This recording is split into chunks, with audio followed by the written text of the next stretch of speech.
This 1 Degree Outside video is brought to you by Fluid Form Bio, developing innovative 3D printing living pancreatic tissue to help combat type 1 diabetes. For the first time, you can join this visionary mission.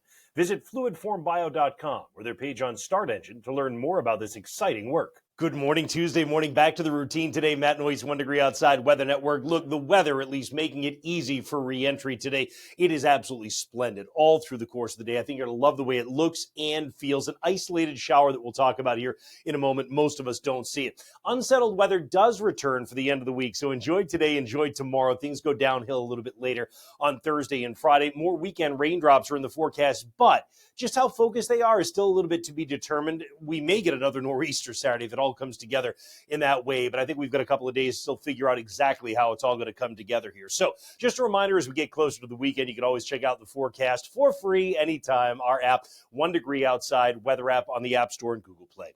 Okay, meanwhile, school day feels like forecast. A little bit of patchy fog around this morning. It cooled off enough into the 40s during the night, so just something to be aware of. The kids may want a thin long sleeve. You may want that as well. Later on, a shorts and short sleeves kind of day. It feels like and is in the 70s as we head to the afternoon. Turns out great, and the wind is really light too. I think for the most part we hold off a sea breeze. We're surrounded by cool ocean water on the Cape and the islands, and you may turn at least a weak sea breeze later in the day. It almost might be somewhat inevitable given the fact that it's a light wind overall and the temperature climbs well into the 70s for a lot of the interior. A lot of times that's enough to get that sea breeze going. Central New England right back in it with 75 to 80 degrees. What a nice recovery between yesterday and today. And again, I think it continues through tomorrow, even if the clouds will increase tomorrow as well.